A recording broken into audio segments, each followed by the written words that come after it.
Folks, one more time, here we go. This is Alan here, and we are discussing piecewise functions today. And with our first part, we're going to carefully graph the following equations, and we want to identify whether or not the graph is a function. Well, in most cases for this sheet, you're going to find out that yes, in fact, it is a function. You may use the calculators if you want to help you, but you got to sketch it carefully on the grid. Now, the one thing that I told you today is that when you are graphing and you're getting confused with the function itself, you want to create a table of values and do an input and output. If you are not sure how to, say, graph analytically, then you input and output and see what you get. Now, there's a cutoff value, and this first problem is -2, and every problem will be a little bit different. Here on the second problem, it's 1. So if you're around that x value, then try to pick values that go on either side of that x value. So in particular, like if you put x equal -2 in the middle, then you could go -1, 0, or something like that if you wanted to. So you're going 0, -1, -2, and then you go further down the scale, -3, -4.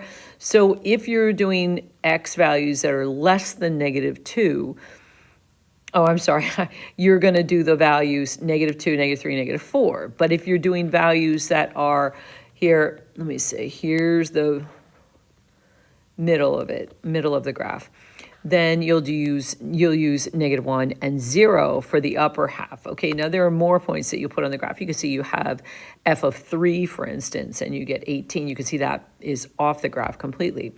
So when you put in 0, then you have to remember which graph you're on, and that means you're on the second function, x squared plus 2x plus 3. So when you calculate that, 0 squared is 0, plus 2 times 0 is 0, so 0 plus 3 is then going to be 3. So the y value on the graph, and you can see that we have that graphed here, is 3. Okay, then if I look at -1, then you see you can just plot the points doing this. So if I put -1 in, you can see that up here I have that value as 2. So I'm going to graph the point -1, 2, and you can see I have that graphed here. So go -1, 2 up to where that point is. Okay, and then the same thing is true if I put 1 in. I'm going to get at this location, 1 squared is 1 plus 2 times 1. So that's 1 squared, 1 plus 2 plus 3, 1 plus 2, that's going to be 6. So you have this point is 1, 6. So you can, where am I at here? I didn't have a 1, 6 here, so let me put it down here, 1, 6. So you use this table to be able to graph the function. Now that 1, 6 is then going to be on the quadratic as well as 0 and -1 values. So values for x. So now with the other branch where you have x plus 5, that's when x is less than 2. So what you can do is you could do a table of value if you need to. You have -3 and -4 that you want to calculate for. So if you put a -3 in, -3 plus 5 is then going to be 2. -4 plus 5 is then going to be 1, and so on. And they'll go down. -2, what do we say the value is? 3. Okay, so the way we get the function value is we just put it in. Now, so if you come down here and you see the function values, you have to decide which branch the point is going to be on. So if you say, or the value is going to be on, if you have f of 3, you're going to use 3 in the second equation because that value 3, as I said, is greater than -2. So, and if I use -4, f of -4, then that means it's -4 is less than -2. So it's going to be on the line x plus 5 where x is less than -2. -4 is less than -2. So it turns out we get the function value of 1 there at -4. Then if we go down, you see the whole line extends all the way down then on that branch. So we draw that as a line y is equal to mx plus b, just using the slope and the y-intercept, or with the points we have already. So now moving on to the second problem. And oh, I had said some things about how to graph and discussed how we get the graph of the parabola. At this point, and if you're not sure of what the shape of x squared plus 2x plus 3 looks like, or how I found the vertex or the axis of symmetry, or how the graph of x squared behaves upon translations, what I'd like you to do is I'd like you to just focus on the table of values right now and getting the points. You have the break point at -2, where one branch goes to the second branch.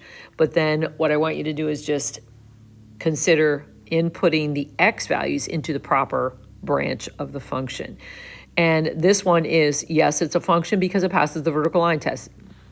Now, in this next problem, we have 2x plus 1 and x plus 3. So the breaking point is at x is equal to 1. And you can see where I have the pink shaded x values on the x-axis versus the green values where it breaks at 1. It turns out it is a function. And again, you can use your table of values, or you can just look at these and say, okay, I've got a quadratic that has the vertex of 0, 3, because it's x squared translated 3 units up. If you're not sure about that, again, what you can do is just use a table, input x is equal to 1, knowing that you have a hole right here on that graph. And you can say 0, -1, -2, and calculate the points as I have here, okay? So f of 1 is 3. So f of 1 is 3 on the line. So you can see where I have the f of 6 and f of -2. I have f of -2, and that is on the parabola. So I have that right here. So if I'm sorry, I pointed to the wrong one, this one. And then when you get to 1, open circle, because you're not including 1 on the quadratic function. But when you put 1 into the line, you're going to start right here. 2 times 1 plus 1 is going to be right here, and you're going to shoot up, okay? So that is the line 2x plus 1 beginning at the x value of 1, okay?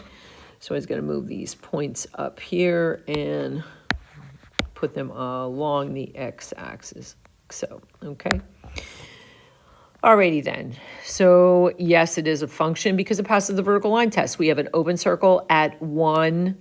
And so you see that we have 1. When we input 1 for the line, we get 3, but we get 1, 4 for the parabola. So even though it seems like they're on the same vertical line, the hole and the point, you don't have 2 points on the vertical line, so it passes the vertical line test.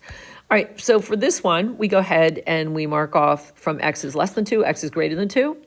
And with that one, we have the line -2x plus 1. And that was kind of easy because you have the y-intercept here.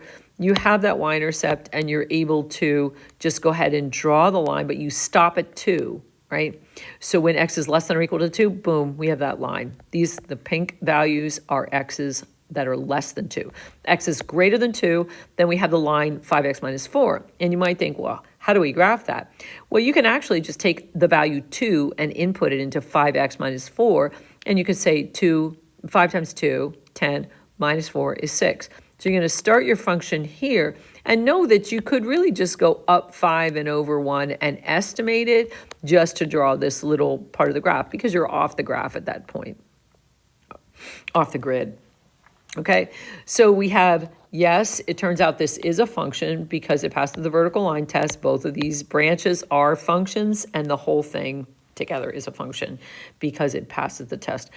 And then we have f of -4 is 9, f of 8 is 36, and f of 2 is -3. So again, making sure that you consider -4 is less than 2, it must be on this branch, the first one. 8 is greater than 2, so it must be on the second branch. 2 is equal to 2, so that must be on the first branch because that's where you have the equality, the equal sign with the inequality. Okay, so that one is a function. Let's move on to the next two. And we've got x squared minus 1 when x is less than or equal to 0. So you see where I have the pink laid out, and then the green for 2x minus 1, and then the orange for the function value. And now remember, these are y is equal to 3 functions. Y is equal to 2x minus 1, y is equal to x squared minus 1. So when you're graphing, the first one, you're including the endpoint of 0 there. but it is x squared minus 1, so it's the graph of x squared shifted 1 down. But if you're not sure how that goes, plug in 0, do a table of values, and as I said before, just plug in the neighborhood of values. So you're going to do an x, and if you do y is equal to x squared minus 1, you could just start with 0, -1, -2, -3, and then input your values. 0 squared minus 1 is -1. Well, it gives us our first point. -1 squared is 1 minus 1 gives us 0. It gives us the x-intercept. -2, that's right here. And when you put in -2 squared is 4, minus 1 is 3. -3 squared is 9, minus 1 is 8. So you see, there are sometimes different approaches that you can use to graph a function. So this is the most basic, and that's something you always want to have handy, just ready to use if you need to. All right, so then the next branch is 2x minus 1. So again, if you know that line pretty well. The slope is 2 and the y-intercept is -1, and you go, oh, it joins and meets right there. So my red graph is actually going to meet, where's my red? Here, we're going to plot that point right on top of the blue graph. So it is continuous at that point where you pick right up and you head up with a 2x minus 1 graph, and you're only graphing till you get to 5 then. Oh, I'm sorry. I color that red, but I really shouldn't color it red because it's a blue point that's there, that first branch, and it's an open end on the red branch from 0 to 5. You're including the 5, so it is a solid point there, and the point is 5, 9. So what I would do with that is I would just input 5 times 2 times 5 minus 1 would give us 9, so the point is 5, 9. And a little bit easier maybe to graph that. And then there's one more branch, y is equal to 3. Y is equal to 3, pretty easy to graph because it's just a horizontal line, right? So you put in the horizontal line, y is equal to 3, starting at 5, but not including 5, and there you have your green function, y is equal to 3. To finish out the piecewise function. Noting the choice of functions, when you say f of -2, you're going to pick the quadratic because -2 is less than 0. You want to be on that first interval. Then we have f of 0. Well, 0 is included in the quadratic as all, x squared minus 1. So we're going to put that into 0 squared minus 1, and we get -1. So 0, -1. And that's our minimum point down here, right down at the bottom. And then you have the last one, f of 5. 5 is on the middle portion where you have the line. So f of 5 is going to be that 2x minus 1 function we're looking at and inputting 5. And we get 9 then. So you can see where when we input 5, we get 9 there, and that gives us a point on that segment. Yes, it is a function, and it passes the vertical line test, okay? And then the last one here, number 5, seems like we lost number 6. But number five, we've got x squared and -x squared plus 4. And for that one, as we're looking at the graphs, the top function x squared when x is less than 0. So what we're going to do is graph x squared. And again, if you want to do a table with this one, I'm going to move this here. And so if you're doing a table with x squared, you're only going to the left. And so with your x and y chart, if you go 0, -1, -2, -3, and get the idea of what's happening, I kind of went off of the graph a little bit. Let me fix this curve.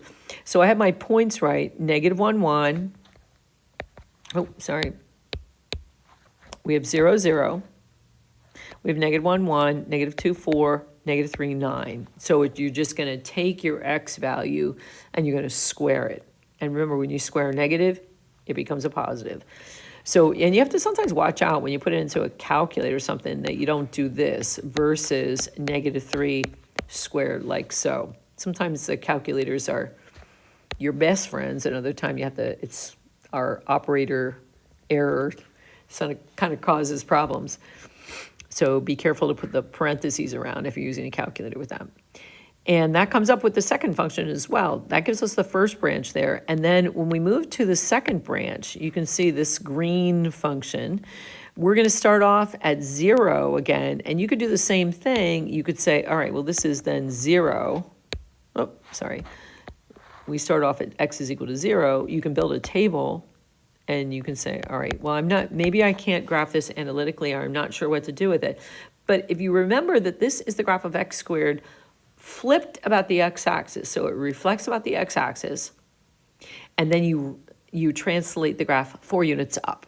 So what I would do is I'd start at 0, and then I'd go from 0, 1, 2, 3, like so. If I was not sure how to graph this analytically, you still have your input outputs for functions. So 0 squared, negative, the opposite of 0 squared is 0 still, plus 4 is 4.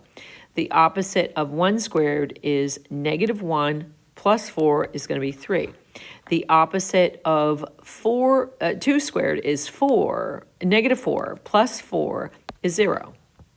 So you can see this is that point, 2, 0. This is where I started, 0, 4. But at 0, 4, even though I have calculated the point, I'm not going to use that, because where this is x squared up here, this is negative x squared plus 4, but I'm not able to use the function value for 0 for anything other than to calculate where that hole is in the graph. It's going to go right up to that hole. And then if I put 3 in, the negative of 3 squared is negative 9, plus 4 is negative 5. So you have a very easy table of values to calculate, to look at, okay? So I wanted to go back to this and just kind of review that first video, and then we'll pick up with problem number 7. We're going to skip 6, and I'll see you when I see you. Have a great day, and always remember, complete a random act of kindness, and don't let anybody know about it. Thanks a lot, and this is Alanator out. Have a great, great day. Bye.